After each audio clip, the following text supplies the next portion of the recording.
Miranda, kung ang trabaho mo ay maging marketing team ng Bitcoin na mga nakakaraang linggo, maaaring ikaw ay tuwang-tuwa. Napakaraming mga Bitcoin narrative ngayon tulad ng mas nagiging effective hedge daw ito against banking crisis kaya umaakyat ang presyo ng Bitcoin. Pero merong isang narrative na kailangan mong malaman that can also influence the price of Bitcoin na maraming hindi nakakaalam. Alamin natin ngayon Miranda kung ano nga ba ito at this is something that you need to know if you would like to stay invested in Bitcoin.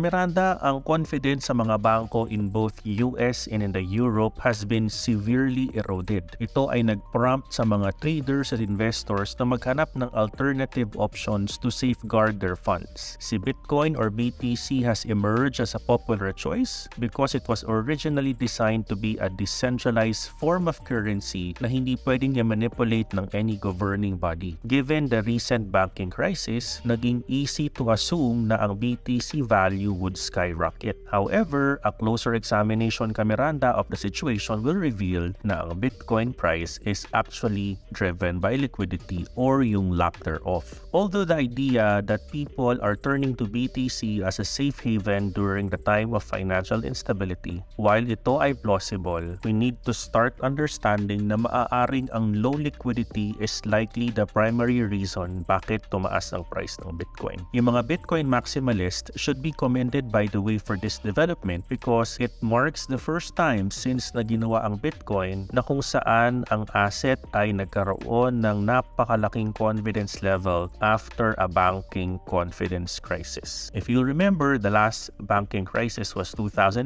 and Bitcoin came into the main picture around 2011 onwards only. At this point, Miranda, people have begun to realize that USD na hawak ng maraming mga Amerikano for the first time ay pwede palang maging more exposed sa risks. Previously, they believed that holding a dollar can be more attractive but because of the banking crisis, nagkaroon ng takot na ito ay ma-devalue. At ito ay nag-lead sa kanila na tingnan ng Bitcoin as an attractive option for diversifying the portfolio. However, it is important to acknowledge that the current market structure is something that we cannot ignore. Nga pala Miranda, if you're new to my channel, please don't forget to click on like and subscribe so you're updated for everything about cryptocurrency, technical analysis, fundamentals, and these types of new knowledge for you in crypto. Maraming salamat. Miranda, when the liquidity is low, prices can be volatile in both directions because walang support on both the downside and the upside. Despite yung narrative that BTC is a hedge against financial catastrophe, there was a little resistance to its price increase due to lack of liquidity. In fact, the BTC market depth reached 10-month low, which is lower than levels seen since the collapse of the FTX exchange and the sister firm Alameda Research. Ito yung dapat nating malaman Miranda. While BTC recent price surge is certainly significant, importanteng malaman natin yung role ng liquidity and the market structure in shaping its value.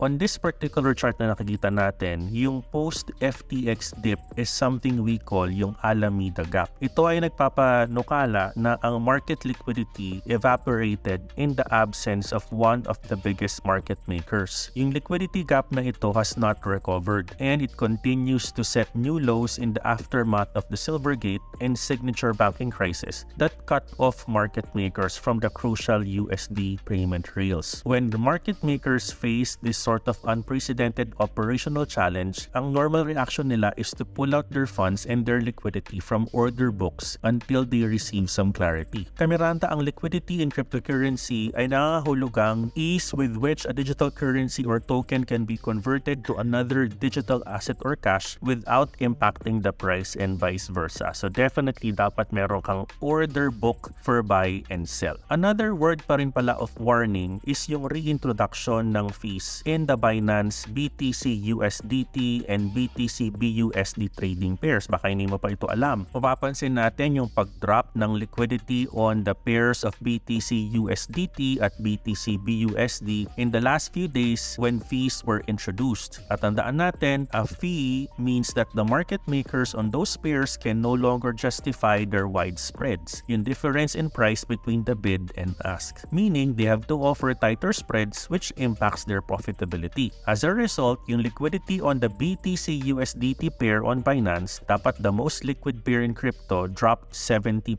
overnight. The only zero pair is now BTC TUSD. If the liquidity does not flow into that pair, order books could be depleted even further the coming weeks. Ang ibig sabihin lang nito, Miranda, is that it now takes less and less size to move the price of Bitcoin, potentially causing volatility as more traders are able to influence parties. Pasalamat na lang tayo sa mga investors. Yung banking confidence crisis is currently leading to the surge of buying pressure, boosting the price upward so far. Pero, the time na mawala itong banking crisis issue na ito, the lack of support to the upside also applies to the downside, meaning we need to just be cautious of an outsized move downwards in the coming weeks. All this to say, it's too early for Bitcoin Maxi na mag-celebrate. While yung rotation of capital into Bitcoin certainly makes sense given all we've seen sa mga markets in the last 2 weeks, kailangan pa rin nating pagtuunan ng pansin ng liquidity because this can play a very large role in the crypto price surge. Maraming salamat Miranda sa inyong pagtutok and I hope you've learned something on our video. Maraming salamat nga pala sa mga nag-comment sa ating live FOMC event and its effect to Bitcoin with Coach Miranda Miner video. Salamat to Erwin Espiritu, Vance, Daryl Salcedo, Angelo Flores, May Anyari, kay Pop Pop, DKS Home, and of course kay Ives John Villoga na sinabi niyang team replay, sayang yung bulusok pababa, tulog na daw siya. Maraming salamat Miranda and I love you 3,000. Subscribe, like, follow, and share. Sige na please, Miranda.